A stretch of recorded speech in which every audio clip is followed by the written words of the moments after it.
प्यारे बच्चों, ये मनोविज्ञान के अध्याय 5 का तीसरा भाग है।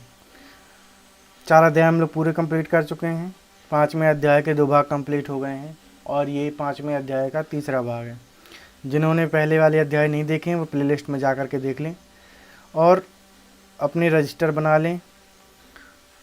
अभी भी कॉपी पेन लेकर के बैठें और इनको लिखते जाएं। ये क्लास टेट, सुपर टेट और सी टेट के लिए है और टीचर से संबंधित जितनी भी वैकेंसीज हैं, जो भी प्रतियोगी परीक्षाएं हैं, उन सब के लिए ये मनोविज्ञान की क्लास उपयोगी है। 1 लाइन क्वेश्चन की ये बहुत ही महत्वपूर्ण सीरीज चल रही है। ये क्वेश्चन बहुत इंपॉर्टेंट है। इन्हीं क्वेश्चनों को पढ़ करके बहुत सारे बच्चे टेट, सी टेट और सुपर टेट पास हुए हैं, तो इनको लिखते जाइए। कई सालों से ये बहुत इंपॉर्टेंट प्रश्न हमने इनको छांट करके बनाया हुआ है। तो चलिए शुरू करते हैं 5वें अध्याय का तीसरा भाग। शिक्षा क्या है? क्वेश्चन नंबर 51, शिक्षा क्या है? तो आंसर है जीवन पर्यंत चलने वाली प्रक्रिया। ठीक है, देखिए आपको बात समझ में आ गई। यहाँ पे केवल आप जब स्कूल गए थे 5 साल की उम्र में, उसके बाद जो भी आपके साथ मतलब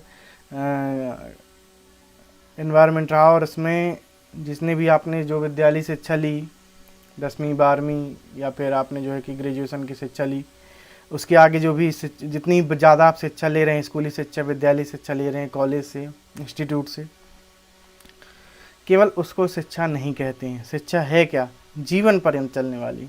यानी कि जब से हम छोटे से सीखना शुरू करते हैं, सबसे पहली बार घर में हो चाहे जहाँ हो, जब से हम सीखना शुरू करते हैं तब से हमारी शिक्षा शुरू हो जाती है और जीवन पर्यंत चलती रहती है। जब तक हम मर नहीं जाते, जब तक हमारी शिक्षा चलती रहती है।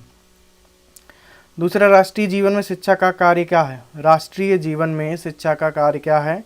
तो इसका आंसर है राष्ट्रीय संस्कृति की एकता बनाए रखना। राष्ट्रीय जीवन में शिक्षा का कार्य क्या है? राष्ट्रीय संस्कृति की एकता बनाए रखना। ठीक है, तो देखिए यहाँ पे अपन हम लोग मनोविज्ञान पढ़ रहे हैं। मनोविज्ञान में हम सारी की सारी मन की बातें करते हैं, शिक्षा की बातें करते हैं। शिक्षा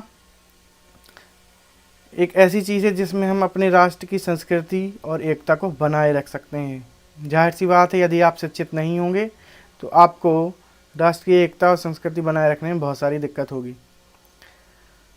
क्वेश्चन नंबर 53, मनोविज्ञान एक स्वतंत्र विषय के रूप में कब आया? मनोविज्ञान एक स्वतंत्र विषय के रूप में आया 20वीं शताब्दी में।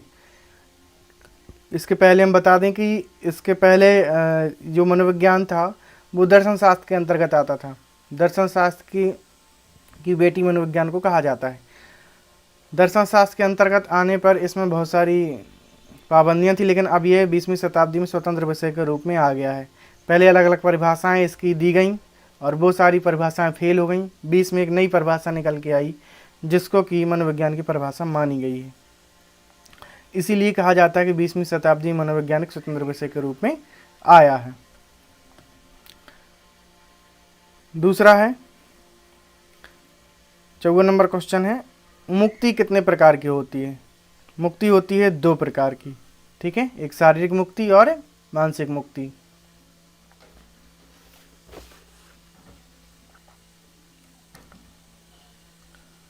क्वेश्चन नंबर 55,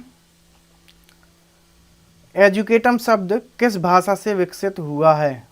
जो एजुकेटम शब्द है ये किस भाषा से विकसित हुआ है? तो ये लैटिन भाषा से विकसित हुआ है। क्वेश्चन नंबर 56, शिक्षा मनोविज्ञान में किसका अध्ययन होता है? तो व्यवहार के परिमार्जन के लिए व्यवहार का अध्ययन होता है। ठीक है, यहाँ पे देखिए पूछा गया है कि शिक्षा मनोविज्ञान में किसका अध्ययन होता है, तो व्यवहार के परिमार्जन के लिए व्यवहार का अध्ययन यहाँ पे किया जाता है। ठीक, यानी कि आपके व्यवहार में बदलाव लाने के लिए, जो भी आपका व्यवहार था उसमें बदलाव लाने के लिए उस व्यवहार का अध्ययन किया जाता है। क्वेश्चन नंबर 57, लड़कियों की तुलना में लड़कों का जन्म अधिक होता है, क्यों? ठीक है लड़कियों की तुलना में लड़कों का जन्म अधिक होता है। वायु गुणसूत्र हल्का होने के कारण। वायु गुणसूत्र थोड़ा हल्का होता है, इसलिए लड़कियों की तुलना में लड़कों का जन्म अधिक होता है। क्वेश्चन नंबर 58, वंश परंपरा के मुख्य वाहक कौन होते हैं? तो वंश परंपरा के मुख्य वाहक पैतृक होते हैं। आनुवंशिकता के नियम कौन कौन से हैं? तो आनुवंशिकता के देखिए 3 नियम यहाँ पे मैंने बताए गए हैं। प्रत्यागमन का नियम, समानता का नियम और संयोग का नियम। ये आनुवंशिकता के नियम यहाँ पे माने जाते हैं। क्वेश्चन नंबर 60, वंशानुगत रोग कौन कौन से होते हैं? ठीक है, जो वंशानुगत रोग पूछा गया है, तो इसमें देखिए जो पूर्वजों से होते हैं वो वंशानुगत रोग होते हैं। इनमें 2 रोग आते हैं मोस्टली, वर्णांधता और हीमोफीलिया। इन दोनों को वंशानुगत रोग में रखा गया। वर्णांधता, इसमें व्यक्ति लाल और हरे रंग में भेद नहीं कर पाता है। जो वर्णांधता रोग है इसमें लाल और हरे रंग में व्यक्ति भेद नहीं कर पाता। हीमोफीलिया, इसमें खून की कमी हो जाती है। क्वेश्चन नंबर 61, बालकों में शारीरिक विभिन्नता किसके कारण पाई जाती है? बालकों में शारीरिक विभिन्नता किसके कारण पाई जाती है? तो ये वंशानुक्रम के कारण। ठीक है, वंशानुक्रम के कारण बालकों में शारीरिक विभिन्नता पाई जाती है।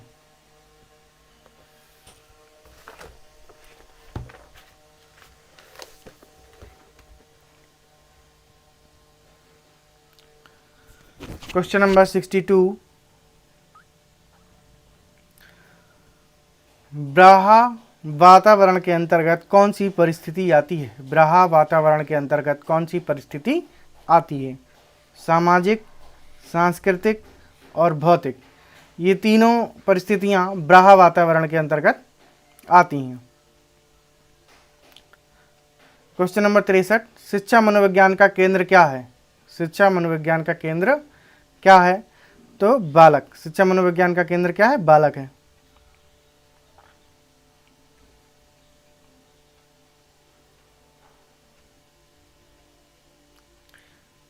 फिर है वंशागति की इकाई क्या है? तो वंशागति की इकाई है जीन।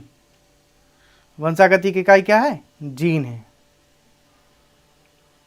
इनको लिखते जरूर जाइएगा कॉपी पेन लेकर के।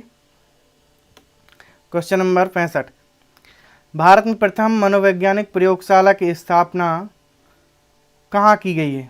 भारत में प्रथम मनोवैज्ञानिक प्रयोगशाला की स्थापना कहाँ की गई है? तो ये कलकत्ता में की गई। भारत में प्रथम मनोवैज्ञानिक प्रयोगशाला की स्थापना कलकत्ता में की गई है। क्वेश्चन नंबर 66, बाल मनोविज्ञान में किसका अध्ययन किया जाता है? बाल मनोविज्ञान में पूछा गया है किसका अध्ययन किया जाता है? तो ये गर्भावस्था से लेकर किशोरावस्था तक अध्ययन किया जाता है बाल मनोविज्ञान में। मनोविज्ञान की देखिए बहुत सारी शाखाएं होती हैं। कई बार आपने देखा होगा कि पूरे जीवन का अध्ययन किया जाता है। वो जिसमें पूरे जीवन का अध्ययन किया जाता है वो बाल मनोविज्ञान नहीं है। ठीक है, तो जब हम बाल मनोविज्ञान की बात करेंगे तो गर्भावस्था से किशोरावस्था तक ही इसमें आएगी, क्योंकि यहाँ पे बालकों की बात हो रही है। अगला क्वेश्चन, हीमोफीलिया रोग सबसे पहले कब हुआ था? हीमोफीलिया रोग सबसे पहले कब हुआ था? तो ये हुआ था महारानी विक्टोरिया को सबसे पहले हुआ था ये। ठीक है, इसमें क्वेश्चन में थोड़ा सा बदलाव करना है। महारानी हीमोफीलिया रोग सबसे पहले किसे हुआ था? ठीक है, हीमोफीलिया रोग सबसे पहले किसे हुआ था? तो ये महारानी विक्टोरिया को हुआ था। क्वेश्चन नंबर 68, वर्णांध रोगी किस रंग में अंतर नहीं कर पाता है? जो वर्णांध रोगी होता है किस रंग में अंतर नहीं कर पाता? तो देखिए अभी बताया था हमने कि लाल और हरे। लाल और हरे रंग में वर्णांध रोगी अंतर नहीं कर पाता है।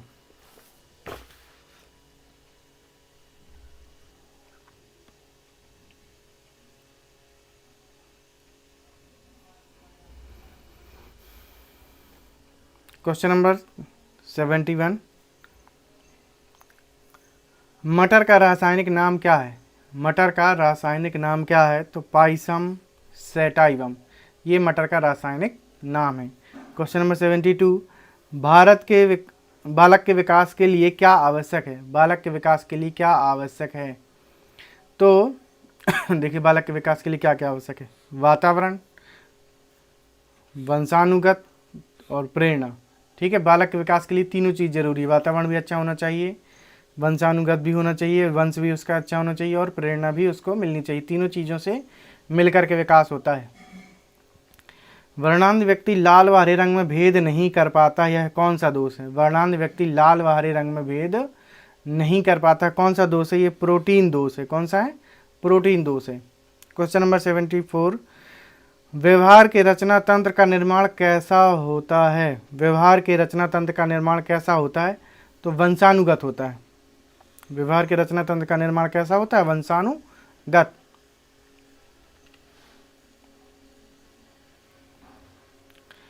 क्वेश्चन नंबर 75, व्यक्ति का व्यवहार किससे निर्धारित होता है? व्यक्ति का व्यवहार किससे निर्धारित होता है? तो वंशानुगत से, वातावरण से और अधिगम से। जो व्यक्ति का व्यवहार होता है वंशानुगत से भी निर्धारित होता है, वातावरण से भी निर्धारित होता है और अधिगम से भी निर्धारित होता है। तीनों से जाकर के ये निर्धारित होता है। वृद्धि और विकास के कितने तत्व होते हैं? वृद्धि और विकास के कितने तत्व होते हैं? तो 2 होते हैं। पहला परिपक्वता और दूसरा वातावरण। वृद्धि और विकास के 2 तत्व होते हैं।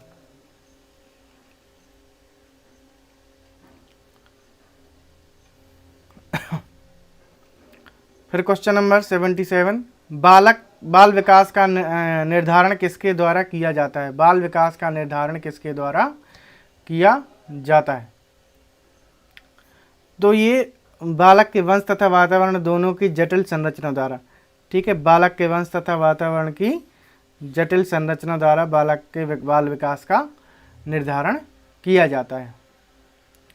क्वेश्चन नंबर 78,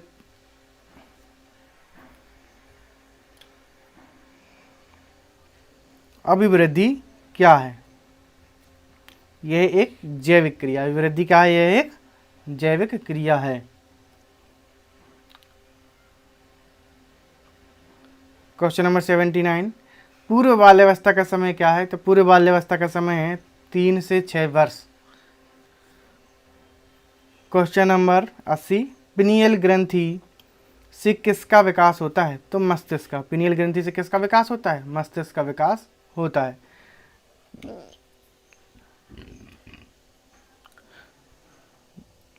तो ये हमारा 5वें अध्याय का तीसरा पार्ट कंप्लीट हो चुका है